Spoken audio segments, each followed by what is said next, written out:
Ladies and gentlemen, are you ready?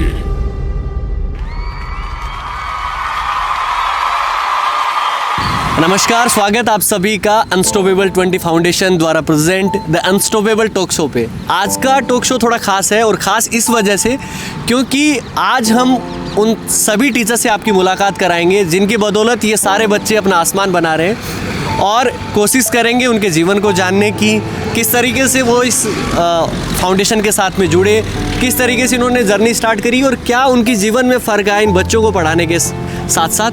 तो चलिए, सबसे पहले मैं आपको मिलवाने वाला हूँ नेहा मैम से। तो बच्चों प्लीज़ एक बार ज़ोरदार तालियां नेहा मैम के लिए। मैम प्लीज़ यहाँ पे आके बैठो आराम से। आपका ही, आपको कुछ भी नहीं करना, ना मेरी तरफ से कोई सवाल होगा। आपकी जो जर्नी है बच्चे सारे सुन लेंगे आराम से, आवाज़ भी आ जाएगी, इतना ही तेज़ बोला जाएगा। और जो आपकी जर्नी हो, जैसा आपको यहाँ फील हुआ, कैसे जुड़े, जो कुछ बताना चाहें आप प्लीज़। मैं अपनी प्रिपरेशन और अपनी लाइफ में बिजी थी। बच्चों तक भी आवाज़ जानी चाहिए। मैं अपनी लाइफ में बिजी थी। मुझे ऐसा कुछ मतलब सोशली करना था हमेशा से, बट मुझे ना मतलब बोलते ना कि करने का तो मन होता है बट हमें आसपास कभी कुछ मिलता ही नहीं है, सब चीज़ें दूर दूर है। बट मेरे मम्मी पापा आते थे यहाँ से और रास्ते में बच्चों को देखते थे कि यहाँ पे बच्चे पढ़ते हैं, और मैंने जब उन्हें बताया कि मुझे फाइनली कुछ करना है, मतलब मुझे वेट नहीं करना कि लाइफ में कुछ अचीव कर लेंगे उसी के बाद में कुछ करेंगे, मुझे कुछ करना ही है। तो उन्होंने मुझे बताया कि अपने घर के बिल्कुल पास में ही यहाँ पे बच्चे को, यहाँ पे टीचर्स आते हैं और सब बच्चों को पढ़ाते हैं। तो मुझे बोला कि तू चल जा कुछ दिन, तुझे अगर तेरे को चाहिए। मेरा क्या मेंटली मैं ठीक नहीं थी, मुझे दिमाग से ऐसा लगता था कि नहीं, शांत नहीं रहता था। तो मैंने देखा कि यहाँ पे सिर्फ आते हैं 15 दिन के लिए आते हैं पढ़ाने बच्चों को, और मैं सिर्फ 15 दिन के लिए ही आई थी पढ़ाने बच्चों को वहाँ पे। पिछले जून की बात है, ये 2022 की बात है। तो जब मैं 15 दिन के लिए आई थी तो 15 दिन के अंदर ही मेरे अंदर इतना अच्छा इंप्रूवमेंट आया था, मुझे इतना अच्छा लगा था अंदर से कि वो 15 दिन से फिर 1 महीना हुआ, 1 महीने से 2 महीने हुए, वो महीने बढ़ते ही चले गए। और जब तक कोई दूसरा काम नहीं आया, मैं हर महीने आती ही रही, हर दिन आती रही, सिर्फ इसलिए क्योंकि बच्चों को पढ़ा के जो मुझे फील होता था ना, मेरी पूरी दिन भर की थकान, मेरी पूरी दिन भर की टेंशन, लाइफ में क्या चल रहा है क्या नहीं चल रहा है, सब चला जाता था। और एक बोलते हैं ना कि मीनिंगफुल लाइफ जीनी है, जो मैं सोची थी कि कभी लाइफ में कुछ अचीव कर लेंगे उसके बाद में जिएंगे, वो सब मुझे पहले ही जीने को मिल रहा था। ऐसा लग रहा था कि 1 साल या 2 साल बाद में कुछ कर पाऊंगी, उससे बढ़िया डेली अभी ही कुछ कर पा रही हूँ। तो मुझे एक तो डेली कॉन्स्टेंट मोटिवेशन मिलता था कुछ करने के लिए। फिर मेरे पास दोस्त वगैरह भी नहीं थे, पर जो सारे टीचर्स वगैरह से मिलके मेरे को ऐसा लगता था कि एक अच्छी दोस्त, एक अच्छी कम्युनिटी मुझे मिल गई, जहाँ पे हम अच्छे से हंस-खुश होकर बात कर सकते हैं, बच्चों के लिए क्या करना है ये डिस्कस कर सकते हैं, और एक फैमिली बन गई हमारी। तो ये मेरे लिए एक मोटिवेशन का हिस्सा नहीं रहा, ये मेरी जर्नी को, मेरी मीनिंगफुल लाइफ को आगे बढ़ाने का हिस्सा बन गया U20। कितना अच्छे तरीके से मैम ने बताया। समझ क्या है आप लोगों को? कुछ समझ आया? अच्छा, तो कौन बताएगा? अजय बता देगा मैम ने।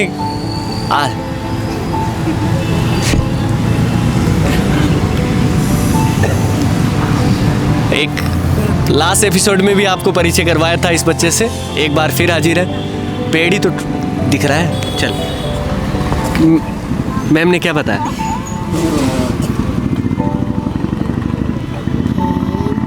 जब मैम के मम्मी पापा इधर से जाते थे तो वो देख के जाते थे बच्चों को कि यहाँ पे कुछ टीचर पढ़ाते हैं इन बच्चों को। हाँ। तो फिर मेरे अंदर भी ऐसा फील हुआ कि मैं भी इनको पढ़ाने लगूँ। अरे वाह, इतना ही याद रहा, क्या बात है। अजय के लिए तालियां तो बजाओ। अगर आप ऐसे डेली आते रहोगे ना आगे, तो जो झिझक है बोलने की वो सारी अपने आप ही ख़त्म हो जाएगी। और कुछ बताना चाहेंगे आप? मैं कुछ नहीं बताना चाहती, बस ये बताना चाहती हूँ कि ये ना सर, मैंने यहाँ पे बच्चों को लिटरली ट्रांसफॉर्म होते हुए देखा है। जो बच्चे शुरू में मतलब है ना, आपको ऐसा लगेगा कि हाँ ये बस्ती के बच्चे हैं, पर जब ये यहाँ पे पढ़ते हैं, कुछ महीने रहते हैं, ट्रांसफॉर्म होते हैं धीरे धीरे। मैंने यहाँ पे बच्चों के इंटरव्यूज़ भी लिए थे पर्सनली, खुद के काम के लिए, मुझे कुछ लिखना था बच्चों के बारे में। तब मैंने बच्चों से खुद उनकी जर्नी सुनी थी ना, अजय से सुनी थी कि अजय कैसे बात करता था, और वो अब कैसे मैं खुद देखती थी कि वो कितनी रिस्पेक्ट करता है टीचर्स की। तो जब बताता कि शुरू में उसका क्या था, वो टीचर्स की रिस्पेक्ट नहीं करता था, वैल्यू नहीं करता था, और मैं अब देखती हूँ कि वो कितनी रिस्पेक्ट करता है। तो मुझे वो एक जर्नी दिखाई देती है कि बच्चों में कितना चेंज आया। हमें अपने चेंजेस पता चल जाते हैं, बट जब बच्चों के चेंजेस देखने होते हैं ना, तो वो सबसे ज़्यादा मतलब अपने आप को खुश करने वाले रीज़न हमें दिखते हैं। जोरावर बोलता है कि नहीं मैम अब मुझे काम नहीं करना, मैं पढ़ना चाहता हूँ। मुझे दूसरा बच्चा बोल रहा है कि मुझे इंजीनियर बनना है, मुझे डॉक्टर बनना है। जो बच्चे बस्ती में रहते हैं उनको कभी पढ़ने का ही मन नहीं होता, उनको ये नहीं होता कि उनको ज़िंदगी में क्या हासिल करना है, क्या कुछ बनना है या कुछ ये चीज़ें लेनी है करनी है। बट ये जो उनके अंदर इच्छाएं होती है ना, आकांक्षाएं, ये एस्पिरेशंस, ये कभी आते ही नहीं है ऐसे। पर हम यहाँ पे वो जगह पा रहे हैं, बच्चों में ये एक्सपेक्टेंसी कि लाइफ में जाके कुछ करना है आगे, वो दिखता है इसमें। यहाँ पे आएंगे शुरू में बच्चे पढ़ना भी नहीं चाहते, वो इधर उधर देखते हैं। पर 1 साल आप उनको रखो, धीरे धीरे वो देख रहे हैं कि ये टीचर है, ये डॉक्टर है, ये इंजीनियर है, ये ऐसे बन गई, इनकी ज़िंदगी ऐसी है, ये हमको ऐसे पढ़ाते हैं, इनकी अच्छी लाइफ है, हमें भी ये बनना है। तो जहाँ महत्वाकांक्षा थी ही नहीं पहले, अब वो आ रही है। तो ये सबसे बड़ा जो चेंज होता है ना, ये दिखाना और ये महसूस करना, खुद भी देखना, ये मेरे लिए सबसे अच्छा लर्निंग पॉइंट है। और आई थिंक सबसे खास बात ये अपनी यही है यहाँ पे U20 की। बहुत खूब और थैंक यू सो मच। ये थी नेहा मैम जो यूपीएससी की प्रिपरेशन कर रही है, और साथ में जैसा कि उन्होंने बताया कि जीवन में कुछ अच्छा करने के लिए कुछ पहले बड़ा बनना ज़रूरी नहीं है। अगर आप किसी के लिए कुछ अच्छा कर दें और वहीं से आपकी जर्नी स्टार्ट हो जाती है आपके बड़े बनने की, क्योंकि हमारे पास में कभी देने लायक कब होगा हम खुद नहीं जानते, लेकिन जितना है, जो हमारी आवश्यकताओं से ज़्यादा है, वो हम सबको उन वंचित लोगों तक पहुंचाना चाहिए जिनको उनकी ज़रूरत है, चाहे वो कपड़े हो, चाहे वो शिक्षा हो, चाहे वो पैसा हो, चाहे वो अपना वक्त हो। तो अगर आप मेरी आवाज़ अगर आपके दिल तक पहुंच पा रही है तो आप ऐसा ज़रूर करें कि जो भी आपके पास आवश्यकता से ज़्यादा हो उसको शेयर करें, लोगों तक पहुंचाएं, क्योंकि यही सबसे बड़ी कमाई है जीवन की। और चलिए, अब आपका फ्रेम में कब तक रहोगे आप? हाँ, चलो तो फिर आओ। चलिए, नेहा मैम के बाद में मैं आपको मिलवाता हूँ बहुत ख़ास इंसान से, जो लास्ट 7 से 8 महीने हो गए हैं शायद यहाँ पे आते हुए, और इतना अच्छे तरीके से इन्होंने अपनी एजुकेशन को यहाँ पे दिखाया है, बच्चों के साथ में कनेक्ट हुए हैं। बच्चे अक्सर उनकी साथ में गाड़ी में बैठ के जाते हैं कि सुशील सर जब गाड़ी लेके वापस जाएंगे तो हम उनके साथ में बैठने जाएंगे।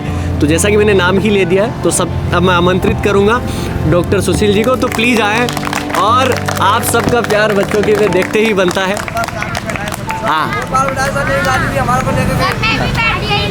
तो ये गाड़ी वाली क्या कहानी है, सबसे पहले तो यही बता दो कि आप गाड़ी लेके गए, बच्चों के नाम से आया जो।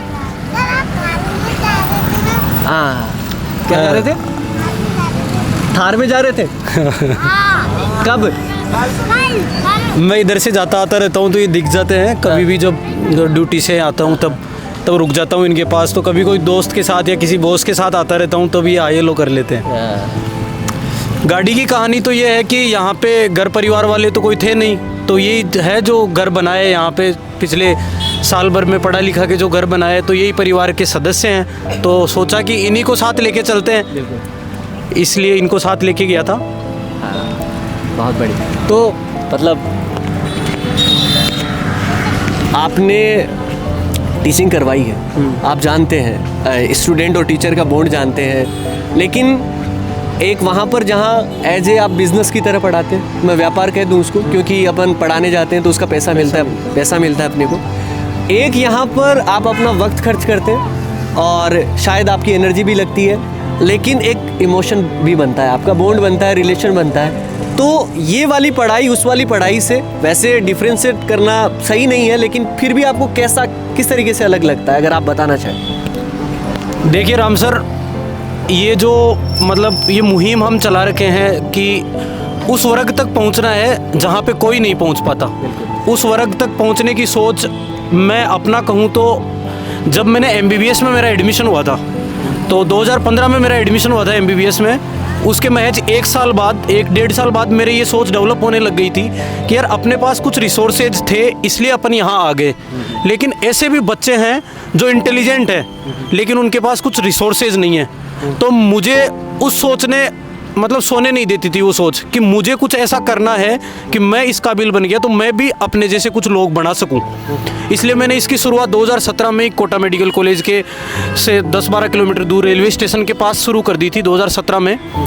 तो वहाँ पे मुझे लोग मिले सपोर्ट करने वाले, उनके साथ मिलके मैं इसी तरह के बच्चों को पढ़ाया करता था, जो बच्चे झुग्गी झोपड़ियों से आते थे, जो वंचित वर्ग के आते थे। कुछ धीरे धीरे हमसे ऐसे भी बच्चे जुड़ने लगे जो अच्छे परिवारों के थे, क्योंकि हम उनको अच्छा नॉलेज देते थे। कोई एक जाकर डॉक्टर अगर कोई बस्ती में पढ़ा रहा है तो सब लोग उसकी वैल्यू करेंगे कि इसने कुछ अचीव किया हुआ है तो ये ज़रूर कुछ ना कुछ आउटपुट देगा अपने बच्चों को। तो वहाँ से मैंने शुरुआत करी थी, और उन बच्चों को जिनको मैंने 2017 के आसपास पढ़ाया था, उनमें 3 बच्चे आज मेडिकल कॉलेज में भी पढ़ते हैं। ऐसे बच्चे हैं जो 3 बच्चे आज मेडिकल कॉलेज में पढ़ते हैं। तो वहाँ से ये सोच बनी थी। उसके बाद में मैंने 2020 तक कंटिन्यू करा उस सोच को। फिर उसके बाद में कोविड आ गया। कोविड में कुछ परिस्थितियाँ ऐसी बनी कि उसको मैं कंटिन्यू नहीं कर पाया, क्योंकि जो बच्चे थे सब अपने अपने घरों को लौट गए। फिर मैं भी अपनी ड्यूटीज़ करने लग गया। उसके बाद में डॉक्टर मैं लगभग बन चुका था। उसके बाद में मुझे आगे की पढ़ाई करनी थी, इसलिए मैंने थोड़े दिन तक डिसकंटिन्यू किया। फिर जैसा ही मेरा पोस्ट ग्रेजुएशन में एडमिशन हुआ तो इसी सोच को लेकर मैं आगे बढ़ा कि वापस अपन वो शुरुआत करते हैं जो पहले कर रहे थे। इसी सोच को लेकर मैं आगे बढ़ता हुआ यही प्रताप नगर में मैं ऐसे ही घूम रहा था एक दिन शाम को कि अपन क्यों ना बच्चे इकट्ठे करें और वो वापस शुरुआत करें। तो मुझे ऐसे देखते ही देखते RUHS के कॉलेज के बाहर निकला। बाहर निकलते ही वो होता है ना कि जिसकी खोज में निकलता है वो आदमी उसको वही निकलता है, क्योंकि आप अपना इंटेंशन क्लियर था। मतलब कहीं भी आप अपने जीवन में एक चीज़ देख लेना, अगर अपना इंटेंशन क्लियर होता है ना, दिल प्योर होता है, तो वो चीज़ अपने को सामने खड़ी मिलती है। उसको इधर उधर ढूंढने की जरूरत नहीं पड़ती, क्योंकि मालिक को पता है इसको कौन से टाइम पे क्या देना है। तो मेरे वो भूख थी अंदर से, भाई मैं बच्चों को ढूंढूं और उनको पढ़ाऊं, और उन बच्चों को जो वंचित हैं उन बच्चों को। तो ऐसे ही निकला मैं। तो मुझे राम जी और राहुल जी मिले, वही फरिश्तों की तरह मिले, और आप जैसे बच्चे मिले यहाँ पढ़ते हुए। तो मुझे लगा कि यार जो मैं सोच रहा था उसको मुझे ढूंढने की ज़रूरत ही नहीं पड़ी। आप जैसे लोग वो काम पहले से कर रहे थे, तो मुझे बहुत बढ़िया खुशी हुई, और मैं हाथों हाथ गाड़ी घुमा के यहाँ पे आ गया इनके पास। और आके मुझे इनसे मिला और मैंने इनको फर्स्ट ऑफ द डे कहा कि मैं भी आपको यहाँ ज्वाइन करना चाहता हूँ। अपने आप को इंट्रोड्यूस किया और बच्चों से मिला, तो मुझे बहुत अच्छा लगा। फिर उस दिन से, ये लगभग पिछले साल का मार्च का टाइम है, मतलब 10 महीने के आसपास हो गए। पिछले साल मार्च का टाइम है, उस टाइम मैं आया था इनसे मिलने, और तब से मैं रेगुलर आ रहा हूँ। अपनी ड्यूटीज़ करता हूँ दिन में। सुबह 9 बजे से मैं डॉक्टर हूँ, तो सुबह 3-4 शाम को 3-4 बजे तक ड्यूटी रहती है। उसके बाद मैं यहाँ आ जाता हूँ बच्चों के पास, तो शाम को 8 बजे तक का टाइम यहीं गुजरता है। उसके बाद में रिपीट मोड पे चलता रहता है। मालिक ने शायद सेवा के लिए ही चुना है, तो उसके मेवे खाने को मिल रहे हैं आप जैसे बच्चों को पढ़ाकर, तो वही सबसे बड़ी अमानत है हमारे लिए। और हमेशा एक प्रयास रहता है कि जो भी सपने देखे, भाई सपने देखना एक क्या होता है कि सबका अधिकार है, शिक्षा सबका अधिकार है, सपने देखना सबका अधिकार है। तो उसमें कोशिश यही रहती है कि उन सपनों को पंख लगा सकें, बस वो पंख बनकर या पंख लगाकर उनकी सहायता कर सकें। इसके अलावा कोई दूसरा प्रयास नहीं रहता। एक इंटेंशन है, क्लियर है कि एजुकेशन को वहाँ तक पहुँचाना है जहाँ तक पहुँच नहीं पाती है। धन्यवाद। बच्चे शायरी सुनना चाहते हैं, अगर आपको कुछ याद आ रही है तो ऐसा कुछ। देखिए, शायरी तो मतलब ऐसे याद नहीं है, लेकिन इंस्टेंटली कुछ आई है दिमाग में तो वो सुना देता हूँ आप लोगों को। कि जो ये जर्नी शुरू करी थी ना हमने, तो उसके लिए मैं सुनाता हूँ कि ये जर्नी जैसे आप लोगों को पढ़ाने की जर्नी, तो मैं तो अपनी मंजिल के लिए निकला था मैं अपनी मंजिल की तलाश को, लेकिन मंजिल तो नहीं मिली, लेकिन आप जैसे मुसाफिर मिल गए, और इसी को मैंने अपनी मंजिल मान लिया। बहुत बढ़िया। तो जैसा सर ने बताया, पेशे से डॉक्टर, लेकिन दिन भर की थकान हो, चाहे काम की हो, चाहे वो अलग तरीके की जीवन की परेशानियाँ हो, उन सबको दरकिनार करके शाम को 6 बजे सुशील सर डेली यहाँ पर आते हैं, इन बच्चों के साथ टाइम स्पेंड करते हैं, और इनका जो साइंस पढ़ाने का बच्चों का जो तरीका है उनको बच्चों को काफ़ी पसंद आता है, और बच्चे उसको बहुत सराहते हैं अलग अलग तरीके से, क्रिएटिव वे से। चाहे वो खुद कभी अलग अलग तरीके से इस स्टाइल में खड़े हो जाते हैं, कभी पंखों की तरह पंख फैलाते हैं, या कुछ भी अलग अलग तरीके से जो आप सर सोच के आते हैं, चीज़ों की प्रैक्टिस करके आते हैं। और उम्मीद है कि इनके सहारे बच्चे इसी तरीके से अपना आसमान खोजते रहेंगे, बड़ा आसमान बनाते रहेंगे। Thank you so much sir, Sushil sir. एक मैं कंप्लीट करने से पहले एक बात कहना चाहूँगा बच्चों को कि बच्चों आप लोगों को है ना, पढ़ाई किस भी स्तर की मिले, एक तो उसकी कदर करना, मतलब पढ़ाई को हमेशा प्रायोरिटी मानना, क्योंकि यही वो चीज़ है जो अपने अंदर परिवर्तन लाएगी और अपने को दुनिया से अलग बनाएगी। क्योंकि हमारे पास कोई बिजनेस नहीं है, हमारे पास घर वालों के पास बहुत करोड़ों रुपए नहीं है जिसको हम आगे बढ़ा सकें। ये पढ़ाई है जो डिफरेंस पैदा करेगी और आपको बहुत ऊपर तक लेके जाएगी।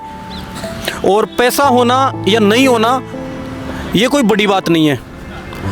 मैं बताता हूँ आपको, जब मैं अपने एनजीओ में पढ़ाता था ना, तब मेरे को ज़्यादा खुशी मिलती थी बजाय मैंने अनअकैडमी, मतलब इंडिया का सबसे बड़ा प्लेटफॉर्म है अनअकैडमी, ई नेक्स्ट क्लासेज, ई सरल क्लासेज, इन सब में मैंने डॉक्टर बनने वाले बच्चों को पढ़ाया है। लेकिन मुझे जो शांति और जो खुशी मिलती है ना, वो आप लोगों के चेहरे देख के ही मिलती है। क्योंकि जो यहाँ पे है ना, मेरा इंटेंशन कुछ अलग है। मैं पैसे लेके तो मैं किसी को भी पढ़ा सकता हूँ, लेकिन यहाँ पे जो मैं पढ़ाता हूँ ना, उसका कोई मोल नहीं है, इस खुशी का कोई मोल नहीं है। तो आप इसकी कदर करो और हमेशा खुशी खुशी पढ़ते रहो। Thank you so much.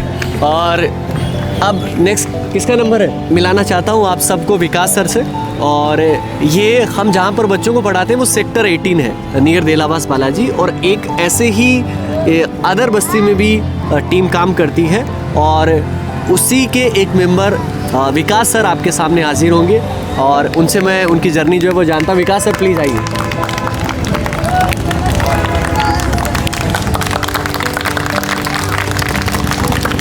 आपके लिए तालियां कुछ ज़्यादा हुई हैं? काफ़ी समय से जुड़ा हुआ होना तो इसलिए। आप पकड़ो आराम से, जो कुछ बोलना है वैसा बोलो। सर जब मैं छोटा था ना, जैसे 10th 11th में पढ़ता था, तब क्या मूवीज़ खूब देखते थे। आवाज़ नहीं आ रही है बच्चों, आप जब जैसे पीछे नीचे कर लो, दबा के जोर से बोलो। जब मैं आपकी उम्र का था ना, तब मैं मूवी बहुत देखता था। तो उसमें मूवीज़ में ऐसे भीख मांगने वाले आपके जैसे लोग, बच्चे बहुत होते थे जो भीख मांगते थे।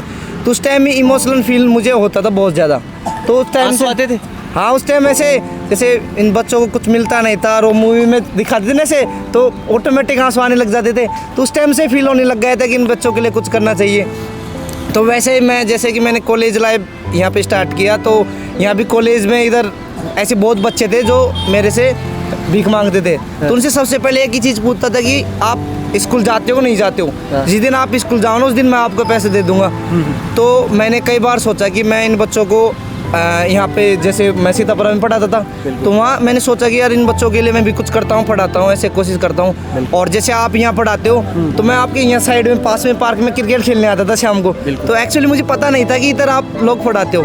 तो आपको जब मैं वो लास्ट 2022-21 की बात है, 21 में 15 अगस्त के दिन मैं ऐसे ही मैं साइकिल से यहाँ फंक्शन रखा था। हाँ, उस दिन मैं ऐसे माइंड में सोच के आया था कि यार कुछ ऐसे बच्चे मिले जिनके साथ मैं कुछ मिठाई विठाई बांटूं। 15 अगस्त की बात है 2021 को। बिल्कुल। तो मैं ऐसे ही घूम रहा था, तब आप यहाँ 15 अगस्त दिन सेलिब्रेशन कर रहे थे उस दिन 2021 में। बिल्कुल। तो मैंने देखा कि यार चलो कोई तो है जो अपन जो सोच रहे हैं वो चीज़ पहले से मुझे मिल रही है। तो उस दिन के आपसे मैं जुड़ गया था। उसके बाद मैं अब लगातार आपके साथ जुड़ रहा हूँ। तो मैं इन बच्चों से ये बात बोलना चाहता हूँ, देखो मैं मिडिल क्लास से बिलोंग करता हूँ। यदि अपने को लाइफ में कुछ करना है, मिडिल क्लास समझा दो थोड़ा सा। मिडिल क्लास को थोड़ा समझा दो, मतलब कि किस तरीके के परिवार से, पापा क्या करते हैं, घर वाले कितनी बड़ी फैमिली है, कितनी उस तरीके से, अगर बच्चों को बता सको। बिल्कुल बिल्कुल। हाँ। मिडिल क्लास जैसे कि मैं हूँ, मतलब मैं 2 टाइम की रोटी मिल जाती है तो वो मिडिल क्लास हो जाती है। अच्छा खासा कमा लेते हैं नॉर्मली, तो अपने फैमिली को चलाते हो, मिडिल क्लास नॉर्मल मानने जाए तो मेरी फैमिली की बात करूँ तो मेरे पापा तो किसान है, वैसे खेती है, 2 बहन है 2 भाई है। तो सिर्फ एक ही चीज़ है कि हमारे पास एजुकेशन, और क्योंकि परिवार में कोई अभी गवर्नमेंट जॉब नहीं है, मेरी सिस्टर अभी लगी है, तो सिस्टर की जॉब लगने के बाद शादी वादी हो गई, तो हमारे काम की तो है नहीं, तो खुद की एजुकेशन काम आने वाली है। देखो यदि मुझे मिडिल क्लास से हाई लेवल में जाना है, कुछ और करना है, तो एक एजुकेशन ही चीज़ है जो मुझे आगे तक पहुंचा सकती है। तो वैसे ही आप लोगों के लिए भी एक एजुकेशन बहुत बड़ी चीज़ है, जो आपको इस लेवल पे हो ना, से ऊपर हटने के लिए। जैसे आप अब जोगी बस्ती में रहते हो यहाँ पे, तो यदि आपको मकान में रहना है, अच्छे खासे मकान में रहना है, तो आप लोगों को एजुकेशन के माध्यम से आप ऊपर उठ सकते हो। एजुकेशन के माध्यम से आप अच्छे मकान में रह सकते हो, गाड़ी ले सकते हो, अच्छे तरीके से आप खाना पीना खा सकते हो। ये चीज़ है मिडिल क्लास से, तो आप ऊपर पहुंचना चाहते हो तो अनस्टॉपेबल थोड़ा सा। हाँ बिल्कुल। मेरी आवाज़ नहीं आएगी। अनस्टॉपेबल 20 फाउंडेशन से आप जुड़े हैं और जैसा आपने बताया 2021 15 अगस्त, तो मैं मानूँ कि लगभग 2.5 साल का समय हो गया आपको।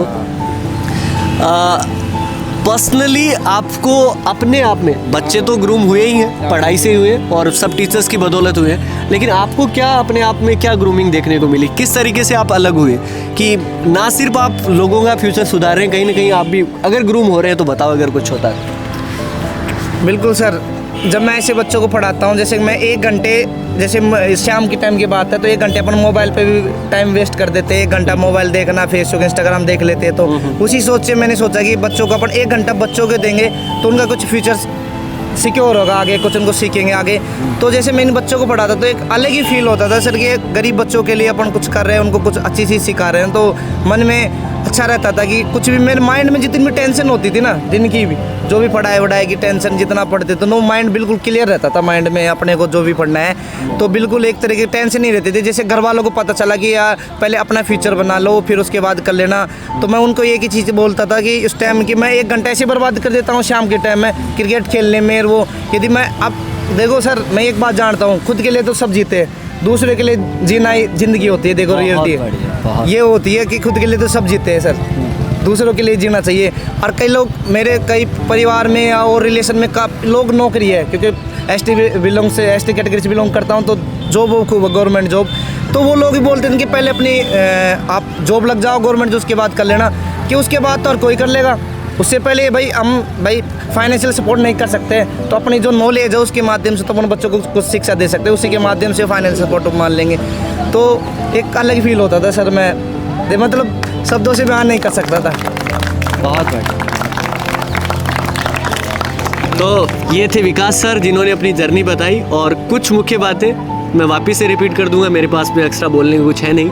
यही कि आप कब तक इंतज़ार करेंगे, कब तक बड़े होने का, कब तक बहुत सारे पैसे कमाने का, जो कुछ है आपके पास में वो शेयर कीजिए, आपके पास में बढ़ेगा, कम नहीं होगा। Thank you so much sir. Thank you. हाँ, किसी को कुछ पूछना है? किससे पूछना है? किससे? सर आपसे। मुझसे पूछना है? ले भाई, उधर उधर उधर उधर, वो दिखेगा नहीं गुरु। हाँ, सर गाड़ी खरीदने के लिए कौन से कार चाहिए उन्हें? गाड़ी खरीदने के लिए कौन से कार चाहिए होते हैं? कार्ड चाहिए होते हैं? यार ये तो गुरु, ये तो नई चीज़ है। कौन से कार्ड होने चाहिए? एटीएम कार्ड होना चाहिए, उसमें बहुत सारे पैसे होने चाहिए। गाड़ी खरीदने के लिए कौन सा कार्ड होना ज़रूरी है? आधार कार्ड, लाइसेंस। वो खरीदने के लिए ज़रूरी नहीं है, आई थिंक चलाने के लिए लाइसेंस की ज़रूरत होती। मैंने तो आधार कार्ड की ज़रूरी है। ओ गुरु यार, नहीं किस लिए? सर बड़ा होके लूँगा। ये बड़ा होके गाड़ी खरीदना चाहता है, तो मैंने तो ये बताया कि एटीएम कार्ड होना ज़रूरी है भाई। बस ज़्यादा पैसे हो कुछ भी गाड़ी खरीदो, आधार कार्ड तो बनवा ही देंगे। आधार कार्ड तो है ना तेरा, बस तो फिर और क्या चाहिए। अच्छा कौन सी गाड़ी लेगा? कुछ है क्या? ये थार ही लेने वाला है भाई। ओए गुरु, इसको गाड़ी कौन सी लेनी है पता है? थार। थार वाला कौन सा गाना है क्या कोई थार का? कोई कौन सा है? काली काली थार है। अच्छा अगर तू डांस कर देना काली थार में तो सुशील जी दिलाएंगे। आता ही नहीं है। चलो बस गाड़ी खरीदने के लिए थोड़ा सा पढ़ना ज़रूरी है और खूब सारा पैसा कमाना ज़रूरी है, क्योंकि देखो अगर पढ़ लोगे तो सारी नियमों का पता होगा और पैसे जब आ जाएंगे तो गाड़ी भी खरीद लेंगे। चलो भाई, कृष्णकांत ने कुछ तो पूछा, कौन आएंगे? अक्षत जी। चलो नेक्स्ट नंबर अक्षत सर का। अक्षत सर के बारे में मैं आपको बात बताना चाहता हूँ। अच्छा अक्षत सर कहाँ पढ़ाते हैं बताओ? सेक्टर 26, जैसा बच्चों ने बताया सेक्टर 26 में भी एक ऐसी ही पाठशाला अनस्टॉपेबल 20 फाउंडेशन की तरफ से चलती है, और जिसको सबसे पहले स्टार्ट किया था मतलब यहाँ से जाके, क्योंकि उनके घर के पास में थी अक्षत सर के, तो उन्होंने स्टार्ट किया कि हाँ मुझे पढ़ाना है, और शायद लगभग 2 साल का समय हो चुका है और उसको वो कंटिन्यूअस पढ़ा रहे हैं। तो अक्षत सर प्लीज़ आइए। अक्षत सर के लिए तालियां बच्चों।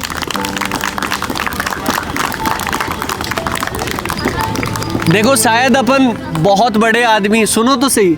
अरे भाई सारन, जिस तरीके से तुमने मिथुन चक्रवर्ती की तरह बांध रखा ना ये, हाँ वो बाद में बांध लेना। ये सामने बैठ जा बेटा। और ये काले काले मफलर किसने दिए? कोई दे के आया था? सब नहीं लगा रखे? ओ भाई मैं डांट दूंगा देख, शो के अंदर ही। हाँ कट कर देंगे इसको, तो क्या और तो क्या, एक दो लगा देंगे। चलो तो देखो अक्षत सर के बारे में बहुत ढंग से सुनना, ठीक है ना। अक्षत सर उम्र कितनी है? 25। मैं तो सोच रहा था कम है आपकी। भाई क्या राज है? सर कुछ नहीं है राज, बस कोई राज नहीं है? नहीं है। हाँ? नहीं है, बस एवरी टाइम स्माइल करते रहो अपने उस पे चेहरे पे, हंसते रहो। यार 25 साल उम्र है इनकी। हाँ? फिर तो मैं बूढ़ा नहीं हुआ। हाँ? एवरी टाइम आप बूढ़ी नहीं हो। यार ये तो सही है। चलो अक्षत सर अपनी जर्नी बताएंगे। बताओ सर, किस तरीके से जुड़े, कैसे हुआ?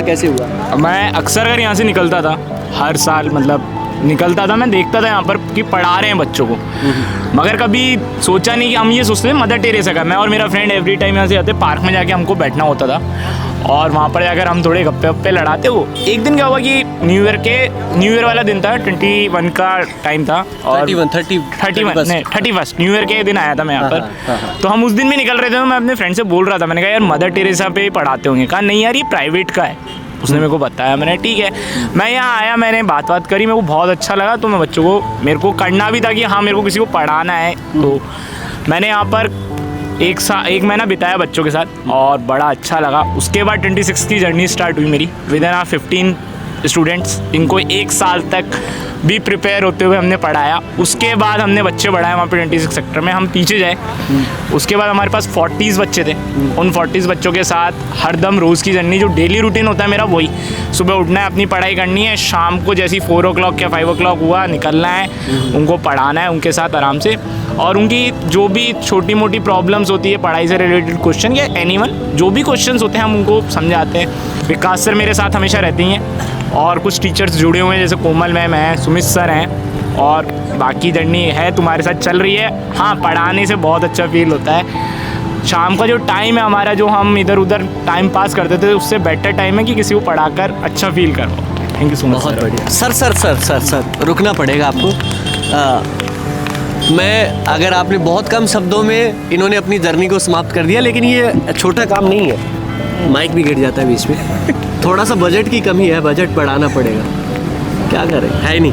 तो बात कुछ ऐसी है कि जब ये 26 द्वारिकापुरी के आगे पढ़ाते हैं ना, तो अगर यहाँ पर 20 टीचर आते हैं, है ना, उनके साथ में बात कर ली आपने, मज़े कर लिए, ठीक है ना, थोड़ा पढ़ा लिया बच्चों को, कोई बाहर से आया इंटरेक्ट कर लिया, बहुत आसान है सर।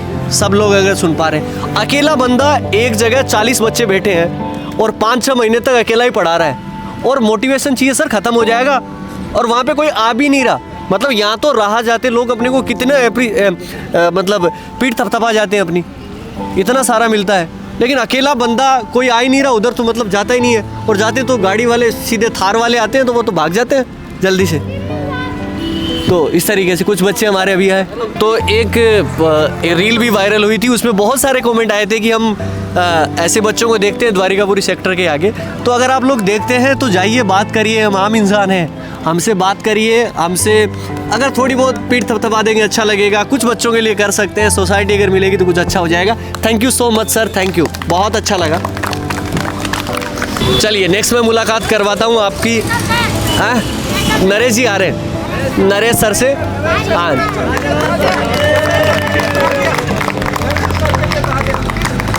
अपनी जर्नी के बारे में जो कुछ बताना चाहे। अरे आओ विवेक, आओ जल्दी, आओ जल्दी आओ, अरे जल्दी भाग के आओ यार, मारना मत। आजा आजा जल्दी आजा, इसको तो ले अपन वीडियो के अंदर। भाई साहब क्या कमाल आदमी है। चलो, सुबह कितने बजे पतंग उड़ाने गए थे बेटा? कितने बजे? 11 बजे? अभी तक घर ही नहीं पहुंचे। तो डर क्यों रहा भाई? कैमरे पे पिटाई हो ही नहीं सकती है ना, केस लग जाएगा। कैमरे पे पिटाई नहीं हो सकती। हाँ, ऐसे बालक भी हैं हमारे पास, इनको भी सुधारना है अपने को। चलो कोई बात नहीं, बैठो, जाओ जाओ। हाँ, कैमरे के पीछे ध्यान रखें केशव जी, सारा काम संभाले। विवेक जी का काम संभालो। तो चलो, तो सर जर्नी अगर आप बताना चाहें प्लीज़। एक्चुअल में जब मैं बचपन में छोटा था तो हमारे गांव की क्या रोड बन रही थी, तो मैंने किसी से पूछा कि गांव की रोड कौन बनवाता है, तो सबने बताया कि एक आदमी होता है इंजीनियर, तो वो बनवाता है। तो उस टाइम से मेरा सपना था कि मुझे इंजीनियर बनना है। तो मेरे जो पेरेंट्स थे, मेरे जो पापा जी थे, वो उतने पढ़े लिखे नहीं थे, बट मेरी जो मम्मी थी वो अच्छे स्कूल से पढ़ी लिखी थी, मिलिट्री स्कूल से पढ़ी लिखी थी। तो मम्मी की वजह से मैं आज इंजीनियर बन पाया। एजुकेशन है, अगर लोग पढ़े लिखे हैं तो ही तुम कुछ कर सकते हो। तो मुझे लगता था कि अभी भी लगता है कि शायद मम्मी पढ़ी लिखी नहीं होती, पैसा कितना भी होता तो मैं शायद इंजीनियर नहीं बन पाता। फिर जब मैं कॉलेज में गया, तो जब कॉलेज में था तो 4th ईयर में मैंने अपना बिजनेस स्टार्ट किया और मैं अपनी कंस्ट्रक्शन कंपनी चलाता था। तो वहाँ पे जब मैं साइट पे जाता था तो मैं देखता था कि वहाँ लेबर्स के बच्चे भी रहते थे और मैं उनसे पूछता था कि आपके बच्चे कहाँ पढ़ने जाते हैं, तो बोलते थे कि सर हमारे बच्चे तो कहीं पढ़ने नहीं जाते, क्योंकि वो बिहार से, बंगाल के थे और साइट पे आपको पता है कंस्ट्रक्शन साइट पे रहते थे। तो मेरे दिमाग में एक क्वेश्चन आता था कि यार मैं इन बच्चों को कैसे पढ़ा पाऊँ, पर वहाँ पे कुछ ऐसी फैसिलिटी भी नहीं थी और मैं भी उतना फ्री नहीं था कि उन बच्चों को पढ़ा सकूँ, क्योंकि मुझे अपनी कंपनी भी चलानी थी। पर मेरे दिमाग में एक चीज़ चल रही थी कि इन बच्चों को पढ़ाना है, जब तक इनको एजुकेशन नहीं दी जाएगी इनके बच्चे भी एक दिन ऐसे ही लेबर बनेंगे। तो उसके बाद फिर मैं यहाँ पे आ गया राजस्थान में, बेंगलोर से, और 1-2 स्टार्टअप कंपनियों पे काम किया और भी लाइफ में बहुत सारी चीज़ चल रही थी। तो एक दिन मैं मंदिर जा रहा था, मैं मंदिर से गुजर रहा था, तो मेरी राम जी से और राहुल सर से मुलाकात हो गई।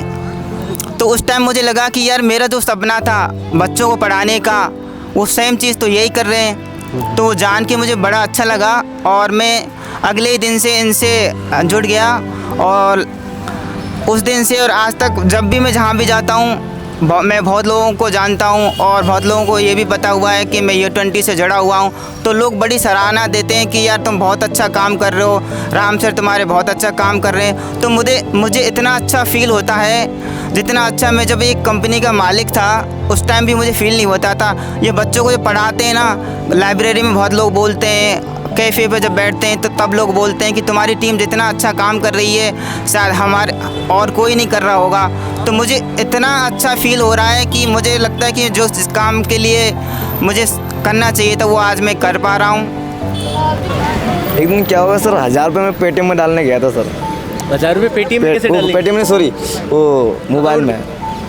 हाँ, तो वहाँ गया सर मैं, तो वहाँ मैंने बोला 1000 रुपये डाल दो। उसमें बोले कि 500 रुपये के 10 रुपये लगेंगे। तो मैंने ठीक है, देखा तो मेरे पास पैसे थे ही नहीं। 500 रुपये के ऊपर 10 रुपये ई मित्र वाला।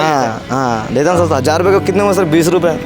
और उसने लेने के लिए बोले तो मेरे पास थे ही नहीं। तो मैं घर पे आ रहा था वापस दिन, इतने सर मिले हमें। बोला और मुकराम कैसा है? मैं सर बढ़िया है। लोग होता मैं सर कोई मैंने सब बात बताई, सीधी बात है सर। मुझे लेके बोले चल मैं डलवाता हूँ। सर ने वहाँ 20 रुपये दिए और मेरे 1000 रुपये डलवाए सर। अरे वाह, बहुत बढ़िया, thank you sir. Thank you. ये नरेश सर से जुड़ी हुई कहानी थी। दोस्तों U20 के लिए मैं एक लाइन बोलना चाहता हूँ। दोस्तों अब मंजिल दूर नहीं, बस यूं ही डटे रहना। दोस्तों अब मंजिल दूर नहीं, बस यूं ही डटे रहना। राम राहुल से शुरू ये सपना अब U20 के लिए बन गया है अपना। इंतज़ार है उस पल का, इंतज़ार है उस पल का जब राष्ट्रपति भवन में गूंजेगा कोई अपना और लोग कहेंगे U20 अब सबका सपना। अब लास्ट में मैं कुछ पंक्तियों के साथ जो U20 की टीम है उसके लिए 2 लाइन कहते हुए अपनी बात को समाप्त करता हूँ। सावन तो छोड़ धूप में भी बरसात होगी। सावन तो छोड़ धूप में भी बरसात होगी। ए सुन जब U20 से तुम्हारी मुलाकात होगी। Thank you so much. रुको, अब ये खास बात ना सिर्फ अनस्टॉपेबल 20 पे हो सकती है। हम यहाँ पे पढ़ाते हैं, लेकिन हमारी चाय का, हमारे पानी का ख्याल रखने वाले पेरेंट्स हैं। अगर कैमरामैन अगर दिखा सके, राजेंद्र जी आपके हाथ से ही कमाल हो पाएगा। तो हमें सबके लिए चाय नहीं है, आज कॉफ़ी बन के आई है, कॉफ़ी बन के आई है, एक्स्ट्रा अपने लिए है कुछ। तो इस कॉफ़ी का कर्ज हम आपके बच्चों को पढ़ाकर उतारेंगे, बस इतना कह सकते हैं। Thank you. ये बच्चे ये इसका नाम क्या? सारन। सारन और ये आयुष। अरे वाह, thank you thank you. Mummy चाय लेके आई अपने लिए। अरे लो अरे जो कुछ बोलना चाहो अपना काम। अरे कुछ भी एक बार बोलो। हमारे बच्चे को अच्छे पढ़ाते हैं, आपके लिए धन्यवाद सर जी।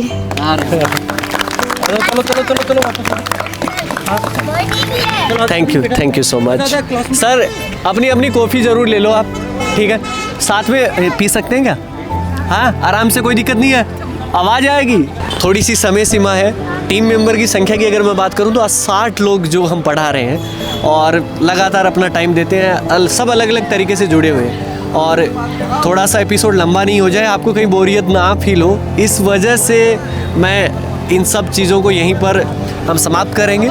और जितने भी अपने मेंबर्स बच जाते हैं उन सब के साथ में नेक्स्ट एपिसोड में हम आएंगे। बहुत सारी कहानियां हैं इस पर्दे के पीछे की, जो धीरे धीरे हम आपको इस YouTube चैनल के माध्यम से बता पाएंगे। अगर मैं बात करूं तो अब कुल मिलाकर 105 बच्चे ऐसे हैं जो इस मुहिम की सहायता से स्कूल जाते हैं और प्रतिदिन अनस्टॉपेबल 20 की टीम इनको सेक्टर 18 नियर देलावास बालाजी और सेक्टर 26 आपका द्वारिकापुरी अपार्टमेंट के आगे सही कहूँ तो वहाँ पर बच्चों को शाम को क्लासेस चलती हैं। अगर आप हमें देखते हैं इस तरीके से पढ़ाते हुए तो प्लीज़ हमारे पास आइए, बच्चों से बात करिए। आपके पास जो कुछ अच्छा है, जैसा आप दे सकते हैं, चाहे वो आपका पैसा हो, जैसा आपके पास में जो कुछ आवश्यकता से ज़्यादा है, कपड़े, या फिर आप अपना वक्त दे सकते हैं। एज ए टीचर अगर आप यहाँ पर अपना समय दे सकते हैं, या किसी भी तरीके से इन बच्चों को आगे बढ़ने में जो आप हेल्प कर सकते हैं ज़रूर कीजिए। ये बच्चे हम सब की मदद से अपना आसमान बना पाएँ और सबको उड़ने का अधिकार है, तो पंख हम लगा सकते हैं। फिर मिलेंगे नेक्स्ट एपिसोड में। अपना ख्याल रखिए, सुरक्षित रहिए और हमारी इन बातों को ज़्यादा से ज़्यादा लोगों तक पहुँचाइए। धन्यवाद।